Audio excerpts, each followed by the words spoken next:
Hello everyone, very very good afternoon. कैसे हो? Hope करता हूँ आप सब लोग अच्छे ही होंगे। सो फ्रेंड्स, सीटीपी की स्पेशल क्लास में आप सभी लोगों का बहुत बहुत स्वागत है। आज की इस वीडियो में आप लोगों से मैं सीटीपी का टेस्ट लूंगा, स्पेशल सीटेट एग्जाम 2024 के लिए। फ्रेंड्स, इस वीडियो में जो टोटल आपके क्वेश्चंस होंगे वो होंगे 30। अगर आप लोग 30 में से 10 से 12 प्रश्न सही कर लेते हैं तो आपकी सीटीपी की तैयारी बहुत अच्छी है। तो चलिए वीडियो को स्टार्ट करते हैं। सबसे पहला प्रश्न आपकी स्क्रीन पे आ गया है। सभी लोग इस प्रश्न का जवाब देंगे कि विकास का कौन सा सिद्धांत यह सुझाता है कि विकास सिर से शुरू होता है और फिर शरीर के बाकी हिस्सों में आगे बढ़ता है। बताइए कौन सा वो सिद्धांत है? एकरूपता का सिद्धांत, व्यक्तिगत विभिन्नताओं का सिद्धांत, शीर्षगामी सिद्धांत या समीप दूराभिमुख सिद्धांत? बताइए सब लोग। सभी को गुड आफ्टरनून। सीटेट एग्जाम को क्वालिफाई करना है तो आप अभी कभी इस चैनल को सब्सक्राइब कर लीजिए। और लास्ट 10 डेज में क्या आपको पढ़ना है, क्या नहीं पढ़ना है, नहीं पता है तो आप मॉर्निंग वाली वीडियो जाके देख लेना। तो यहां पे शीर्षगामी सिद्धांत आपका हो जाएगा ऑप्शन दूसरा। चलिए नेक्स्ट क्वेश्चन आपकी स्क्रीन पे है। कथन और तर्क वाला प्रश्न है कि बच्चों का शारीरिक विकास महत्वपूर्ण है क्योंकि यह बच्चों के जो है सामाजिक व संज्ञानात्मक विकास को भी प्रभावित करता है।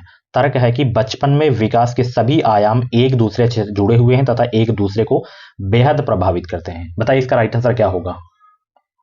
बहुत अच्छे। वीडियो को लाइक कर दो सब लोग। और भी वीडियोस अगर आप लोगों को देखनी है तो आप प्लेलिस्ट में जाके देख सकते हैं। प्लेलिस्ट में आपको हर सब्जेक्ट की वीडियोस मिल जाएंगी। तो यहाँ पे ए और आर आपका दोनों सही है। ए आर की यहाँ पे सही व्याख्या भी कर रहा है, ठीक है ना। चलिए नेक्स्ट क्वेश्चन आपकी स्क्रीन पे है। डैश आनुवंशिक स्वभाव के पूर्व निर्धारित प्रकटीकरण की प्रक्रिया को संदर्भित करता है। क्या? परिपक्वता, पाड़ या अनुकूलन या समाजीकरण? बताइए सब लोग। बहुत अच्छे भाई, सभी लोग राइट आंसर देने का प्रयास करेंगे।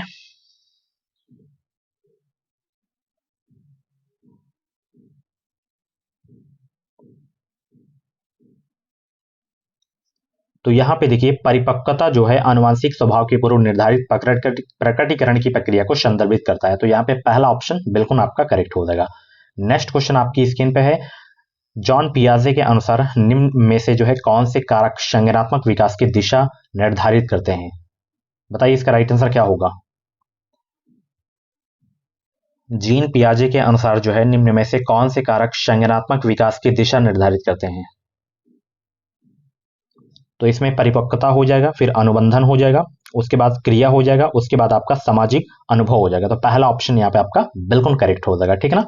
चलिए ये सभी कारक जो है संज्ञानात्मक विकास की दिशा निर्धारित करते हैं। ओके, नेक्स्ट क्वेश्चन आपकी स्क्रीन पे है। यहाँ पे देख सकते हो पियाजे के अनुसार उस बच्चे की सोच के बारे में क्या कहा जा सकता है जो मानता है कि जब पानी को एक जो है बर्तन से दूसरे में डाला जाता है तब पानी की मात्रा बर्तन के आकार अनुसार कम या बढ़ जाती है। बच्चों में संरक्षण के कौशल नहीं है, या बच्चों ने वस्तु स्थायित्वता नहीं हासिल की है, या जीववादी सोच बच्चे के विचारों को सीमित करती है, या बच्चा क्रमबद्धता की प्रक्रिया करने में अक्षम है। बताइए सब लोग। 5 का जवाब देने का प्रयास करेंगे सब लोग।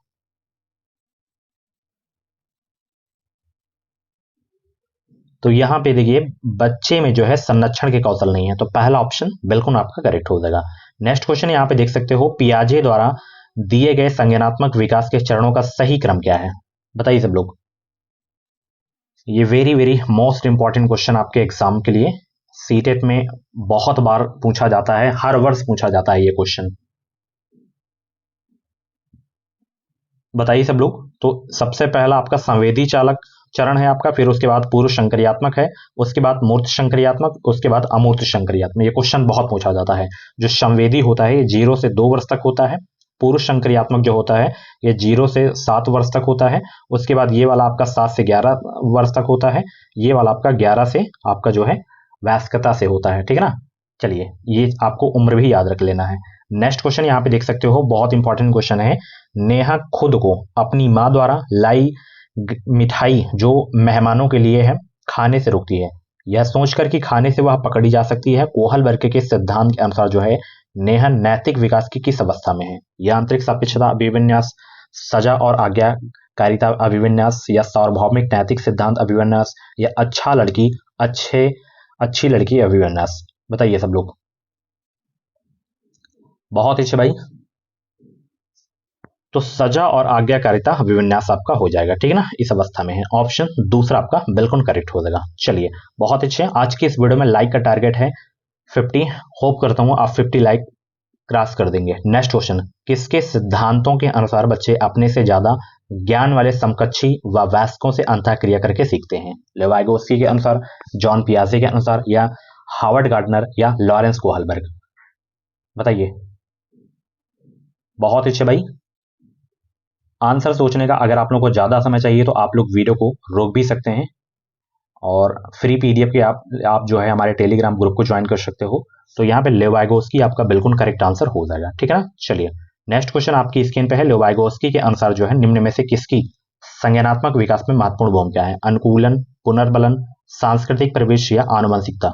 बताइए।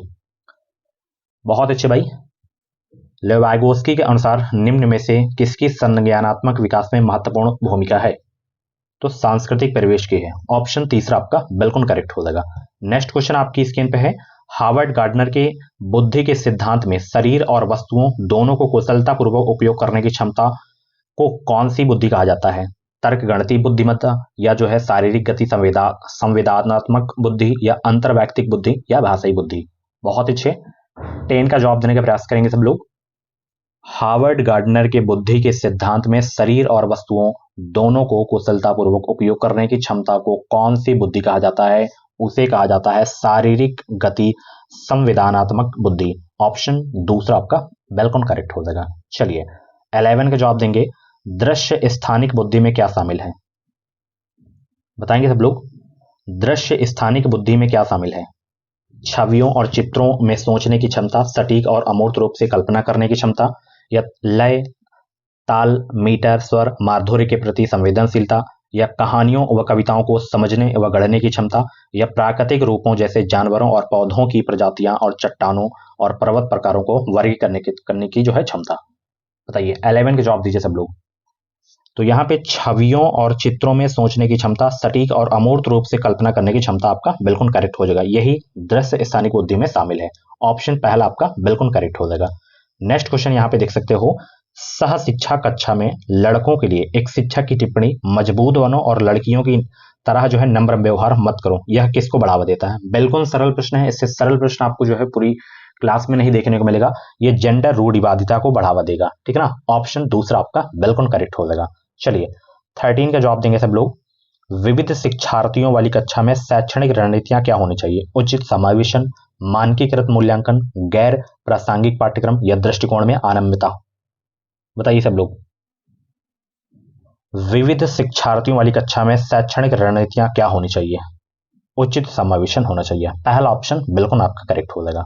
चलिए 14 का, सीखने के लिए मूल्यांकन का एक महत्वपूर्ण पहलू क्या है? बताइए। बताएंगे सब लोग। सीखने के लिए मूल्यांकन का एक महत्वपूर्ण पहलू क्या है? 14 का जवाब देने का प्रयास करेंगे। सभी को गुड आफ्टरनून भाई। वीडियो को लाइक करके शेयर कर दो। चैनल पे पहली बार आओ तो सब्सक्राइब जरूर कर लेना। बताइए। मूल्यांकन की किसी एक ही रणनीति से बच्चे की प्रगति व अधिगम की संपूर्ण जानकारी का पता किया जा सकता है। यह सीखने में होने वाले बदलाव का अवलोकन करता है। यह बच्चों की व्यक्तिगत व विशिष्ट जरूरतों को नहीं पहचानता। यह शिक्षकों को मानसिक मंदबुद्धि वाले बच्चों को पहचानने में मदद करता है। तो यहाँ पे दूसरा करेक्ट होगा। यह सीखने में होने वाले बदलाव का अवलोकन करता है। दूसरा ऑप्शन बिल्कुल करेक्ट होगा। नेक्स्ट क्वेश्चन, मूल्यांकन का उद्देश्य क्या होना चाहिए? Very very most important question है। मूल्यांकन का क्या उद्देश्य होना चाहिए? ये कई बार क्वेश्चन में करवा चुका हूं, और कई बार कराने का मतलब यही कि कई बार पूछा गया है, तो ये गलत नहीं होना चाहिए अगर इस वर्ष भी आ जाए। मूल्यांकन का उद्देश्य सीखने सिखाने की प्रक्रिया में सहायता करना है। यही है मूल्यांकन का उद्देश्य, ठीक है। चलिए कथन और तर्क वाले प्रश्न आ गए हैं, अच्छे से रीड करिए फिर आप लोग जवाब दीजिए। इसका राइट आंसर क्या होगा? समावेशी शिक्षा से केवल विशेष बच्चे ही लाभान्वित होते हैं। समावेशी शिक्षा की जो है अवधारणा इस दर्शन पर आधारित है कि केवल कुछ बाधिता वाले शिक्षार्थियों की जरूरतों को ही पोषित किया जाए। बताइए सब लोग। 16 का जवाब दीजिए सब लोग। समावेशी शिक्षा से केवल विशेष बच्चे लाभान्वित होते हैं? नहीं, गलत। समावेशी शिक्षा की अवधारणा इस दर्शन पर आधारित है कि केवल, यहाँ पे केवल दिए गया तो दोनों आपके गलत हो जाएंगे, ए और आर दोनों। तो ऑप्शन चौथा आपका बिल्कुल करेक्ट हो जाएगा, ठीक है। चलिए अगला प्रश्न है। वंचित पृष्ठभूमि के छात्रों का समायोजन करने के लिए शिक्षकों को किसका पालन करना चाहिए? सामाजिक बहिष्कार, सामाजिक हास्यीकरण, या मानकीकृत पाठ्यक्रम, या विभेदित निर्देश? 17 का जवाब दीजिए सब लोग। वंचित पृष्ठभूमि के छात्रों का समायोजन करने के लिए जो है शिक्षकों को किसका पालन करना चाहिए? विभेदित निर्देश का पालन करना चाहिए। तो ऑप्शन चौथा आपका बिल्कुल करेक्ट हो जाएगा। चलिए, बहुत अच्छे भाई। अगला प्रश्न है, निम्न में से कौन सा शारीरिक गतिक विकलांगता से जूझते विद्यार्थियों के लिए गतिशीलता सहायक तकनीक का उदाहरण है? व्हील चेयर या पहिया कुर्सी या बड़ी मुद्रण वाली किताबें या सप्त भविष्यवाणी वाले सॉफ्टवेयर या स्पर्श सामग्री? बताइए सब लोग। 18 का जवाब देने का प्रयास करेंगे सब लोग। निम्न में से कौन सा शारीरिक गतिक विकलांगता से जूझते विद्यार्थियों के लिए गतिशीलता सहायक तकनीक का उदाहरण है? तो ये वाला व्हील चेयर, ठीक है ना। ऑप्शन पहला आपका बिल्कुल करेक्ट हो जाएगा। चलिए, बहुत अच्छे भाई। अगला प्रश्न आपकी स्क्रीन पे है, यहाँ पे देख सकते हो। गणितीय अवधारणाओं और गणना में कठिनाइयां किन छात्रों की विशिष्ट विशेषताएं हैं? गुणज वैकल्य, पठन वैकल्य, लेखन वैकल्य या स्वालीनता? बहुत ही सरल प्रश्न है, ये भी कई बार क्वेश्चन मैं करवा चुका हूं। गणितीय अवधारणाओं और गणना में कठिनाइयां हो तो वो गुणज वैकल्य हो जाएगा, इसे डिस्कैलकुलिया भी बोलते हैं, ठीक है ना। ऑप्शन पहला आपका बिल्कुल करेक्ट हो जाएगा, ठीक है ना। चलिए, नेक्स्ट क्वेश्चन आपकी स्क्रीन पे है। रचनात्मक बच्चों की विशिष्ट पहचान विशेषताओं में शामिल है विचारों की अनम्यता, ऊब के लिए उष्ण उच्च जो है सहिष्णुता, जटिलता के लिए वरीयता या अभिसारी सोच? 20 का जवाब दीजिए सब लोग। रचनात्मक बच्चों की विशिष्ट पहचान विशेषताओं में शामिल है, तो इसमें शामिल है जटिलता के लिए वरीयता। ऑप्शन तीसरा आपका बिल्कुल करेक्ट हो जाएगा। नेक्स्ट क्वेश्चन आपकी स्क्रीन पे है। अर्थपूर्ण अधिगम में क्या सम्मिलित है? बताएंगे सब लोग। अर्थपूर्ण अधिगम में क्या शामिल है? पुरस्कार और दंड का प्रावधान, एक दूसरे के साथ बातचीत करने के अवसर, सीखने के तरीके पर विचार, साथियों के साथ प्रतिस्पर्धा के अवसर? 21 का जवाब दीजिए सब लोग। अर्थपूर्ण अधिगम में क्या सम्मिलित है? बहुत अच्छे। तो अर्थपूर्ण अधिगम में सम्मिलित है एक दूसरे के साथ बातचीत करने के अवसर। ऑप्शन दूसरा आपका बिल्कुल करेक्ट हो जाएगा। चलिए, 22 का जवाब देंगे। कथन और तर्क वाला प्रश्न है, रीड करिए, जवाब दीजिए सब लोग। बहुत अच्छे भाई। शिक्षार्थी केंद्रित दृष्टिकोण वह है जहां पाठ्यपुस्तक सभी सीखने का केंद्र है। माध्यमिक विद्यालय में छात्र सबसे अच्छा सीखते हैं जब पाठ्यपुस्तक को पुनः पेश करने के लिए कहा जाता है। बताइए इसका राइट आंसर क्या होगा? दोनों गलत है यहाँ पे, ठीक है ना, दोनों गलत हैं। ए और आर आपके दोनों गलत हैं, ठीक है ना। चलिए, बहुत अच्छे भाई। अगला प्रश्न आपकी स्क्रीन पे है। एक सामाजिक रचनात्मक कक्षा में अधिगम बच्चे के व्यवहार में स्थायी रूप से जो है मापने योग्य परिवर्तन है या ज्ञान के सह निर्माण की एक प्रक्रिया है? एक उद्दीपन और प्रतिक्रिया के युग्म से होता है, तब होता है जब छात्रों को सकारात्मक पुनर्बलन पेश की जाती है। तो बताइए, एक सामाजिक रचनात्मक कक्षा में अधिगम कब होता है? 23 का जवाब देंगे सब लोग। एक सामाजिक रचनात्मक कक्षा में अधिगम जो है ज्ञान के सह निर्माण की एक प्रक्रिया है। ऑप्शन दूसरा आपका बिल्कुल करेक्ट हो जाएगा। नेक्स्ट क्वेश्चन आपकी स्क्रीन पे है। डैश अधिगम के लिए उचित कक्षा वातावरण का आधार होने चाहिए? अनुकूलन और पुनर्बलन के सिद्धांत या प्रतिस्पर्धा और व्यक्तिवाद या सहयोग और सहकारात्मकता या पृथक्करण और नामीकरण? 24 को जवाब दीजिए सब लोग। बहुत अच्छे भाई, सभी को गुड आफ्टरनून, सभी को गुड आफ्टरनून। तो देखिए यहाँ पे सहयोग और सहकारात्मकता अधिगम के लिए जो है उचित कक्षा वातावरण का आधार होने चाहिए। ऑप्शन तीसरा आपका बिल्कुल करेक्ट हो जाएगा। नेक्स्ट क्वेश्चन आपकी स्क्रीन पे है। कथन और तर्क वाले प्रश्न है, पढ़िए और जवाब दीजिए सब लोग। बताइए सब लोग इसका राइट आंसर क्या होगा? 25 का जवाब देने का प्रयास करेंगे सब लोग। मध्य विद्यालय के बच्चों को सहज अनुमान लगाने के लिए प्रोत्साहित करना और उन्हें विभिन्न तरीकों की तलाश करने के लिए प्रोत्साहित करना समस्या समाधान कौशल को बढ़ावा देने के लिए एक प्रभावी रणनीति है। बच्चे विभिन्न दृष्टिकोण की चर्चा और सोच की प्रक्रियाओं के माध्यम से सीखते हैं। बिल्कुल सही है, दोनों आपके सही हैं। और यहाँ पे व्याख्या भी कर रहा है आर, एक ही सही व्याख्या कर रहा है, ठीक है ना। चलिए, नेक्स्ट क्वेश्चन। यहाँ पे कक्षा में प्रश्न जो है केवल छात्रों द्वारा पूछे जाने चाहिए और सिर्फ शिक्षक द्वारा ही उत्तर दिया जाना चाहिए, या केवल शिक्षक द्वारा ही पूछे जाने चाहिए और सिर्फ छात्रों द्वारा ही उत्तर दिए जाना चाहिए, या किसी के भी द्वारा नहीं पूछे और नहीं जवाब दिए जाना चाहिए, और छात्रों और शिक्षकों दोनों द्वारा पूछे और उत्तर दिए जाना चाहिए? कक्षा में प्रश्न क्या किया जाना चाहिए? बताइए, पूछा जाना चाहिए या नहीं, किसके द्वारा पूछा जाना चाहिए, ये आपको बताना है। तो कक्षा में जो प्रश्न है मैंने आपको बताया निगेटिव आपका होता है केवल, ठीक है ना, नहीं भी आपका होता है। तो यहाँ पे छात्रों और शिक्षकों दोनों द्वारा पूछे और उत्तर दिए जाने चाहिए कक्षा में हमेशा प्रश्न, ठीक है ना, शिक्षक को भी और बच्चों को भी। ऑप्शन चौथा आपका बिल्कुल करेक्ट हो जाएगा। नेक्स्ट क्वेश्चन आपकी स्क्रीन पे है, यहाँ पे देख सकते हो, विद्यार्थियों में आंतरिक अभिप्रेरणा को कैसे बढ़ाया जा सकता है? भौतिकवादी पुरस्कार प्रदान करके, नकारात्मक श्रद्धाढ़ी कर करके, या दंड के भय द्वारा, या सीखने की खुशी पर ध्यान केंद्रित करके? बताइए सब लोग। बहुत अच्छे भाई। तो विद्यार्थियों में जो है आंतरिक अभिप्रेरणा को कैसे बढ़ाया जा सकता है? सीखने की खुशी पर ध्यान केंद्रित करके बढ़ाया जा सकता है। ऑप्शन चौथा आपका बिल्कुल करेक्ट हो जाएगा। नेक्स्ट क्वेश्चन यहाँ पे देख सकते हो, बहुत इंपॉर्टेंट क्वेश्चन है, इसका जवाब देंगे सब लोग। मध्य विद्यालय के छात्र किन प्रक्रियाओं के द्वारा ज्ञान का निर्माण करते हैं और अर्थ निकालते हैं? बताइए सब लोग। बहुत इंपॉर्टेंट क्वेश्चन आपके एग्जाम के लिए, जवाब देने का प्रयास करेंगे। आप वीडियो को लाइक कर दो। 28 का जवाब देने का प्रयास करेंगे। मध्य विद्यालय के छात्र किन प्रक्रियाओं के द्वारा ज्ञान का निर्माण करते हैं और अर्थ निकालते हैं?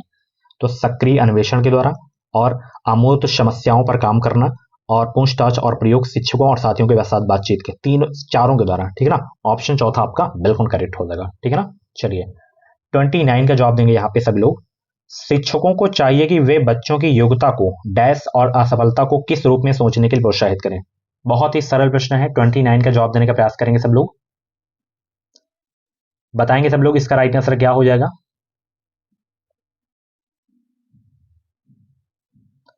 तो शिक्षकों को चाहिए कि वे बच्चों की योग्यता को जो है वृद्धिशील और असफलता को सुधार के अवसर के रूप में सोचने के लिए प्रोत्साहित करें हमेशा। तो ऑप्शन दूसरा आपका बिल्कुल करेक्ट हो जाएगा। ठीक है ना? चलिए लास्ट क्वेश्चन, अकादमिक निम्न में से कौन सा कारक विफलता के लिए जिम्मेदार है? अकादमिक निम्न में से कौन सा कारक विफलता के लिए जिम्मेदार है? सहयोगात्मक शिक्षा, समावेशी कक्षाएं, गैर प्रासंगिक पाठ्यक्रम, या सार्थक अधिगम? तो वो है आपका गैर प्रासंगिक पाठ्यक्रम। ठीक है ना? ऑप्शन तीसरा आपका बिल्कुल करेक्ट हो जाएगा। सो फ्रेंड्स, ये थे आपके जो है सीडीपी के टॉप 30 क्वेश्चन। इन 30 में से जितने भी क्वेश्चन आपके करेक्ट हुए हैं, कमेंट बॉक्स में अपना रियल स्कोर जरूर से जरूर बताना। और ऐसे ही डेली वीडियोस देखने के लिए आप हमारे एजुकेशन विशाल यूट्यूब चैनल को सब्सक्राइब करिए, साथ ही बेल आइकन को ऑल पे जरूर से जरूर प्रेस कर लीजिए, ताकि जो भी वीडियोस आए उनका नोटिफिकेशन आपको टाइम टाइम से मिलता रहे।